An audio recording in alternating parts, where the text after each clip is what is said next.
Welcome back to the In the Clinic podcast with Rob. And in this episode, we are going to dive deep into osteoporosis. So if you are watching this video wanting to learn how to maintain the 4 pillars to prevent or reverse osteoporosis, this is the podcast for you. Because in this podcast, we're going to dive deep into the 4 main pillars that either prevent or help improve osteoporosis for men or women who are looking to shore up their bone health. So today, let's get fired up into our understanding of osteoporosis. So I have a lot of individuals in our specialized strength premier personal training program that ask about osteoporosis often. And we have this also in our physical therapy clients, our occupational therapy clients, our massage therapy clients.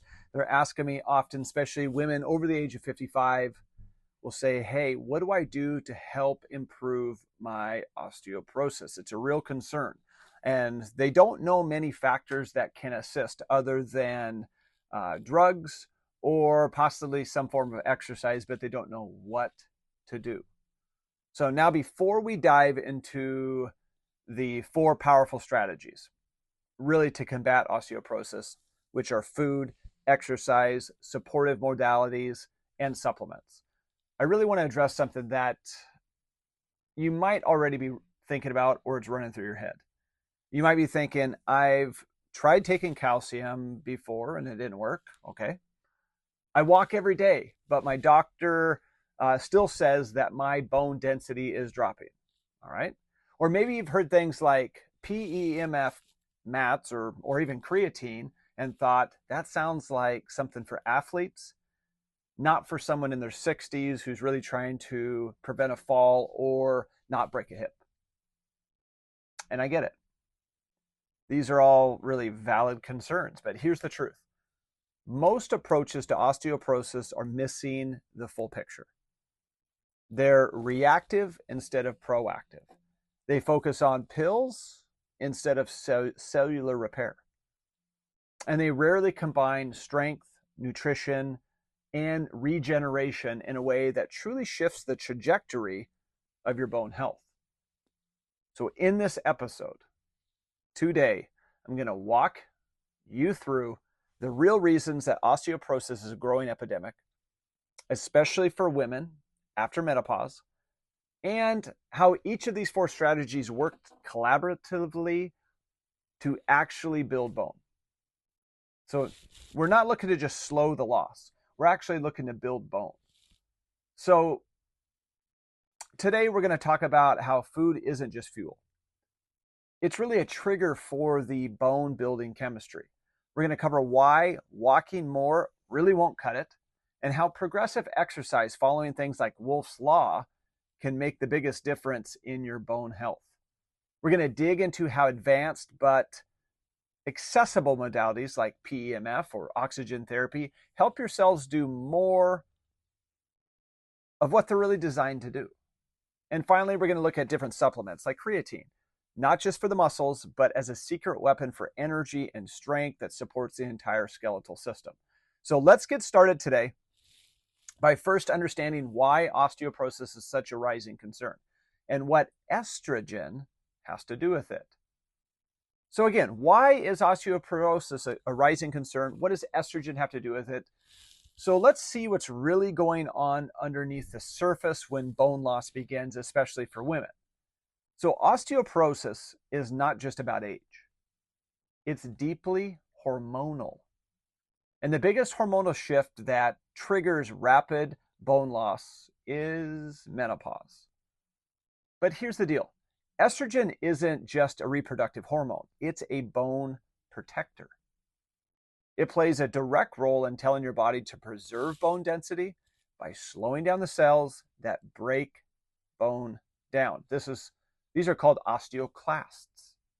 They break bone down. And then they use that byproduct, calcium phosphorus, for your body's processes. So there's a direct role with estrogen in preserving bone density by slowing down the cells that break bone down and stimulating the cells that build them up, such as osteoblasts. So when estrogen levels really start to drop, especially in the years after menopause, this protective signal disappears. And when that happens, bone breaks down. The bone starts to break down. It really starts to outpace the building of the bone. It's like tearing down a house faster than you can rebuild it. So if you give an example here, you're going to have your osteoclasts. And then you have your osteoblast. So these are going to start building up bone. Osteoclast tear down bone. This occurs all the time. This is constantly occurring, breaking down bone, because you're going to use the byproducts of calcium and phosphorus consistently in your body for your electrolytes, for your heart, for your muscle development, for other. And the osteoblasts are going to build up based on the excess amount of calcium you have, the D3, the K2s, based on what's triggering and telling it what it needs to do, based on how much activity you're performing, how much muscle you're building. So the more osteoblasts we start getting, we start building up bone. The more osteoclasts we start getting, we start breaking down bone. Now, this is a normal process across the board. We need to be able to break down some bone. That helps with using calcium as our biggest storage block for our body processes, just for the muscles to be able to work, because calcium is used in your heart, in your muscles, to keep the muscle contracting. But we also need to be able to build up bone, because if this has a relationship of 1-to-1, everything stays in harmony. But if you start breaking down bone faster than you can build it back up, well, that, my friends, is where we start getting osteopenia. And osteopenia is just pre-osteoporosis. It's where it's starting to get weakened, but it's not full-blown osteoporosis, okay? So the research shows that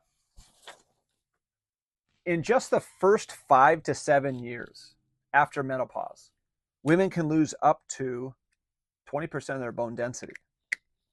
And that's massive. That is huge in 5 to 7 years.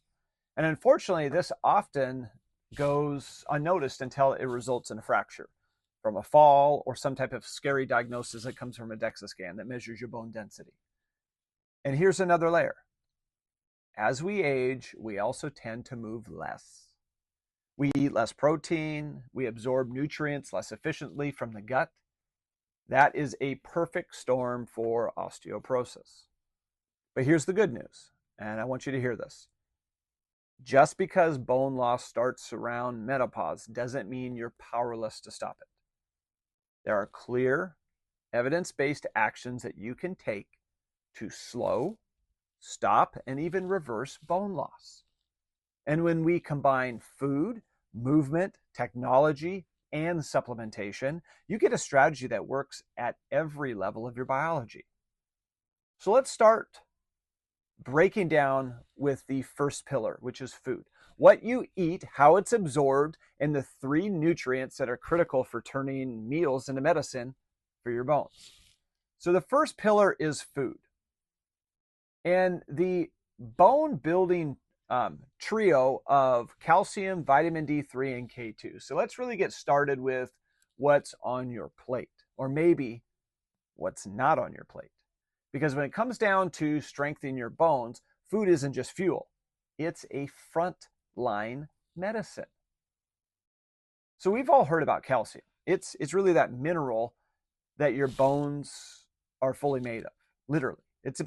Your bones are about 99% of the calcium in your body. That's where it is stored, in your bones and your teeth.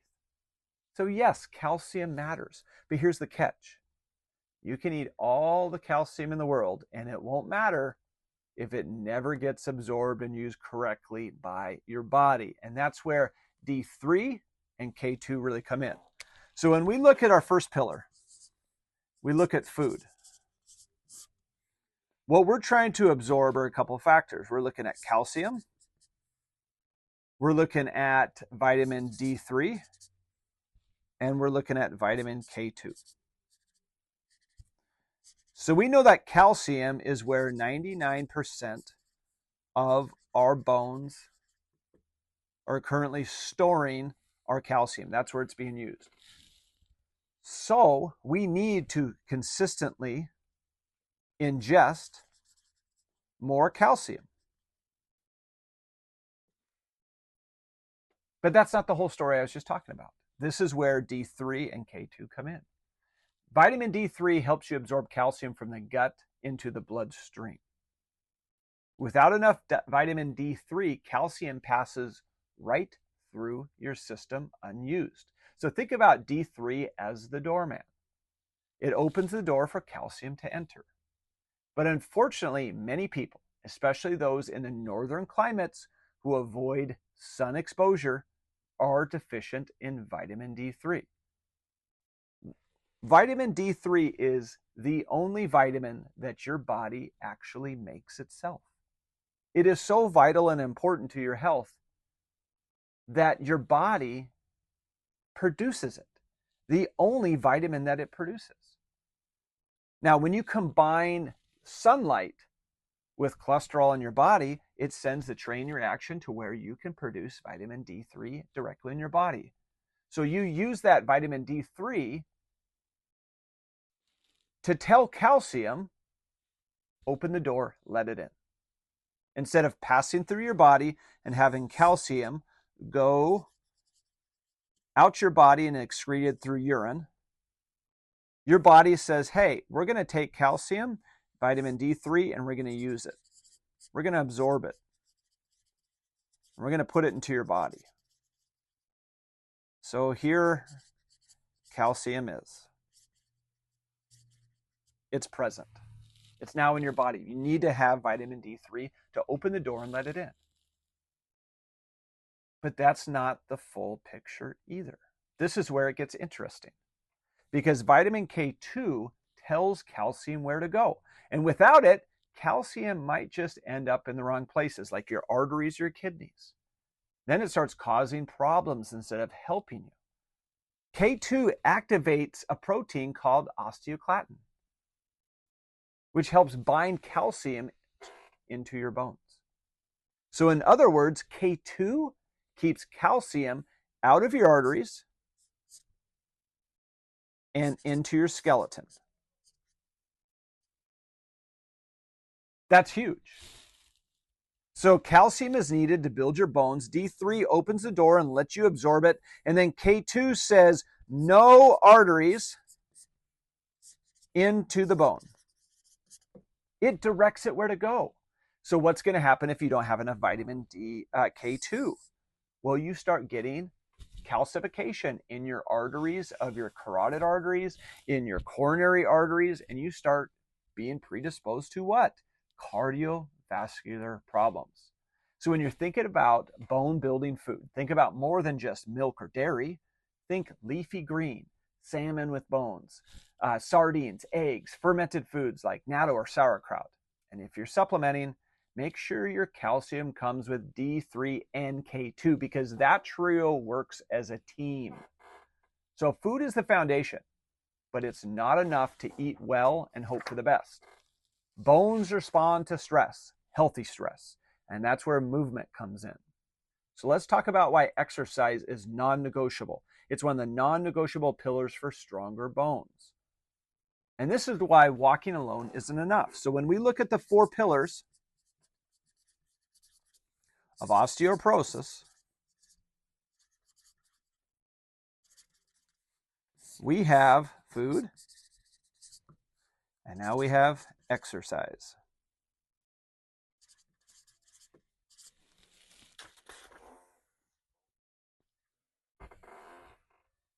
So if food is the foundation of bone health, exercise is the spark that tells the body to use it or lose it. So let me introduce you to something called Wolff's Law. And this is a principle in physiology that says bone adapts to the stress placed upon it. So in simple terms, your bones are alive, and they remodel themselves based on how much force and load they experience. So if we look at Wolff's Law, you're going to get a stress strain curve that says this is stress and this is the amount of intensity that it can absorb. So there is a relationship that says, hey, the more stress that we get at a higher intensity, your body will keep adapting to it. There's a certain point that if we do it too long or too much or at too high of intensity, the body cannot maintain it and it actually starts to break the tissue down. So think of if you run marathons and you keep running and never rest, you're going to build up the musculature and the ligaments and the bones to adapt to that stress. But eventually, if you keep doing it, you can lead to stress fractures where you get fractures in the bone because the bone can no longer keep up with it. That's the stress strain curve of Wolff's Law. So we want progressive overload. We need to keep adding more and more to it. But we can't do it at such a rate that it breaks the tissues down to a point where it works against us and the tissues start giving up. We start getting stress fractures, strains, muscle pulls, weaknesses that lead to long-term injury. So if you sit all day and you never challenge your body and you move less over time, your bones get the message. And what's going to happen? They don't need to be strong anymore. So they get less and less and less intensity, less and less and less overall. So you're actually going to get a decrease in the amount of bone that's present in your body. You're not using it. You don't need that strain. It's going to adapt in the backwards way, and it's going to remove bone. So you're going to start breaking down bone faster than it gets rebuilt. But when you move, when you strength train, when you do progressive overload with purpose, such as adding resistance and repetition, your bones get a different signal. They say, we need to be stronger, and they do. They adapt. But why isn't just walking enough? Now, I want to say this gently. Walking is great. It's important for our heart health, blood sugar, and mood. But for bone health, walking is maintenance. It's not a builder.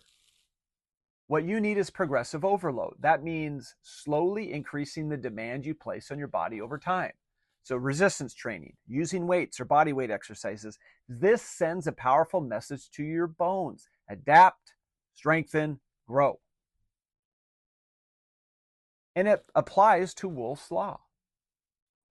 Because muscle drives bone development. One of the key and overlooked principles to strong bones is strong muscles. When you contract a muscle against a bone, that force stimulates bone growth at the attachment site. And this is why resistance training is not optimal, it's essential. And it's never too late to start. In fact, research shows that people in their 70s, 80s, and even their 90s increase bone density and muscle mass with proper strength training. So what's another great tool that you can use to help create progressive overload? Weighted vests. These allow you to add gentle load while walking or doing basic movements like squats, step-ups, or balance exercises. That little bit of extra pressure increases bone building signals without requiring a gym. So here's the bottom line. If you want to keep your independence, your mobility, and your strength as you age, you've got to stress the system. And you have to do it in a good way. You've got to train your bones to stay strong. And when you combine the mechanical stress with the right internal support, well, that's where real transformation happens. So when you get the right nutrients from your food plus mechanical stress, boom, you are starting to create real transformation. So let's move to the next piece on our pillars of osteoporosis prevention or improvement. And let's look at modalities that supercharge your body's ability to heal and rebuild bone at the cellular level. So the next one we have is modalities.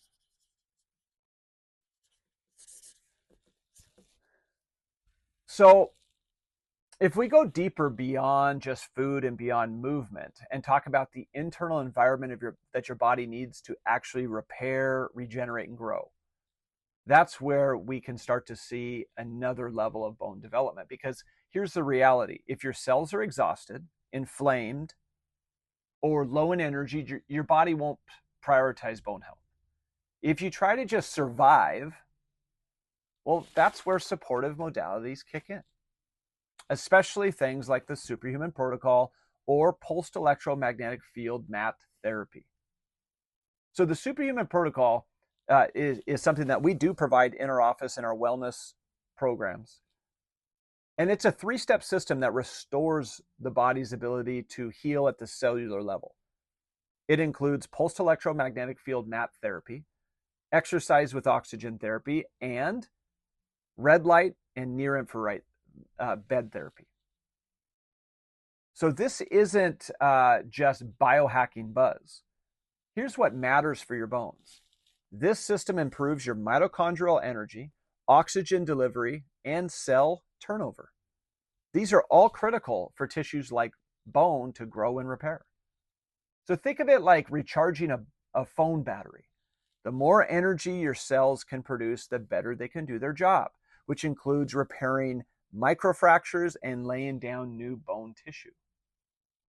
So let's look at PEMF. This is like a bone builder secret weapon, because it's the modality with the direct implications for bone health.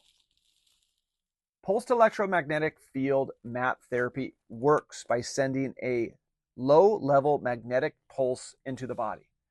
This stimulates cells to increase circulation, reduce inflammation, and most importantly, it triggers a process called osteogenesis, or new bone formation. NASA uses PEMF to help astronauts recover from bone loss in space. And while you're probably not floating around the moon anytime soon, you are dealing with the same issues. Bone demineralization due to the lack of load and cellular stress. So studies have shown that PEMF can improve bone mineral density and accelerate fracture healing. It's non-invasive, pain-free, and when combined with exercise and proper nutrition, it amplifies your results. So when we look at one of the modalities we can use to help bone formation, PEMF mat therapy. It amplifies your results. Now, I know some might be thinking that sounds a little out there. But here's what I want you to understand. This isn't science fiction. This is science-backed innovation that gives your body the signal to heal, not just mask symptoms. And you don't really need to do it forever. Modalities like these are often the spark your body needs to start repairing and responding again, especially after decades of cellular wear and tear. So when you combine the right inputs with the right environment, we finally give our body the tools to thrive, not just survive. And that leads us to our fourth and final pillar, supplements. With one you probably didn't expect to hear in a conversation about bones, which is creatine. So our fourth pillar, when we look at supplements, we look at things like creatine. When we think of supplements for osteoporosis, we usually go straight to calcium and maybe vitamin D if they're really paying attention. But I want to introduce you to a supplement that's flying under the radar in the bone health world, which is creatine.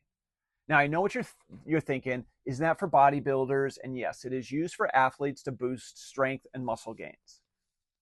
But here's the surprising truth about creatine. It also supports bone development, especially for people over 50. So what is creatine and why does it matter? So creatine is a compound that your body produces naturally and is stored in your muscles. It's used to regenerate a molecule called ATP. So think of this. ATP overall, we're looking at trying to produce more ATP. This is going to produce more energy. It's going to allow us to strength train longer, allows us to build more muscle mass, stronger tendons, stronger bones. So if we have more recycling ATP, our fatigue doesn't happen as much. All the cellular processes work greater. So when ATP is broken down to release that energy into the muscles and the cells of the body.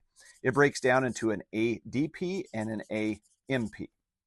So it cleaves off one of the tri. That tri means, the T means tri. So there's 3 phosphates to it. So you have 2 phosphates and a mono, 1 phosphate. So now we have ADP, and that's still really important because instead of having to build adenine and build all up the base to put phosphates on, which is really cumbersome and it takes a while and it actually takes energy, then what we can do is just recycle this. So instead of creating the whole box, cardboard box, we can just take the cardboard that's already there, recycle it. So we're going to take that ADP, already the base that's there, and if we can then reconvert it back to ATP, that's really important. That's an easier, quicker step. So what does that? Well, we need to add a phosphorus onto this ADP because there's only 2. We need to add 1 more. Well, where do we get that extra phosphorus? Well, it comes from creatine phosphate, that extra phosphorus. So creatine helps recycle and speed up the process of ATP production. And that's really important because the more creatine that's available, if we run out of creatine that's available, which usually happens with high intensity type exercise, strength training, sprinting, we start running out, then fatigue starts occurring. We can't create energy as rapidly, which then fatigue sets in, which then lactic acid starts building. We start using the instead of the oxidative phosphorylation system, we start using the non-oxygen system, the anaerobic glycolysis. So overall, creatine is an important part of resistance training, but also building muscle mass. So the key is creatine something that we can use consistently? So if we look at people that use, who really engage in strength training, they engage in progressive overload, especially older adults, creatine supplementation has been linked to greater gains in muscle strength, balance, bone mineral density. Why? Because stronger muscles apply more load to bones. And we've discussed that bones respond to load. So it's not a magic pill, but when paired with strength training and good nutrition, creatine really amplifies the results that you can get, older adults can get, and it helps really turn back the clock on frailty and bone loss. But is it safe for older adults? Yes. Creatine has been linked extensively to even in older adults, well into their 70s and 80s. It's one of the most well-researched and safest supplements that is really out there. It has a ton of benefits, not just for the muscle and the bone, but also for brain health and energy levels. So what is the typical dose? 3 to 5 grams per day is usually the typical dose that people will take for creatine. It's inexpensive, it's tasteless, it mixes easily with water or protein shakes, and unlike any other supplement, it doesn't need to be cycled. So the final thoughts on supplements. Supplements are not meant to replace food and exercise. Those are the top 2 pillars. But they are powerful tools. And creatine, especially when combined with other modalities and other movements, such as pulsed electromagnetic field mats, they become part of a strategy to fight back on osteoporosis. So, to recap, we tackled a growing problem, which is osteoporosis. It's something that affects millions of people around the world, especially women over the age of 55 after menopause. And we explored how declining estrogen levels after menopause really accelerates bone loss. And we broke down the 4 pillars that can help you combat osteoporosis, which is food, from calcium, vitamin D3, and vitamin K2, how each one of these are important. We broke down exercise and how progressive overload is necessary. Walking is good for your overall health, but it's not great for osteoporosis alone. We need progressive overload. We talked about Wolff's Law. We need certain modalities. Modalities can be an additive that help boost your osteoporosis, the bone growth. Pulsed electromagnetic fields have been shown at the cellular level to help build up bone through the osteoblast formation. The way it stimulates the bone, it helps build bone overall. And then the last bit is creatine supplementation, how this can be a great way to help boost your strength training and your movement goals, to combat fatigue, energy, so you can build muscle more. And we know what? That more muscle means more tendon growth, which means more bone growth. So if you're listening to this and you've been told that your bones are thinning, that they're brittle, that you have osteopenia, or you have osteoporosis, or you just want to prevent any future occurrences that can lead to bone demineralization, let this be your action plan. Strong bones aren't just about avoiding fractures. They're really about living life with confidence, with independence, and with strength for decades to come. Because individuals that are afraid of falling because of the consequence of bones breaking, having to have surgeries, having to go to skilled nursing facilities, it decreases their ability to interact with the world because they don't want to go to as many places. So if you found value in this and you see that osteoporosis is a problem for you or a loved one, send them this video.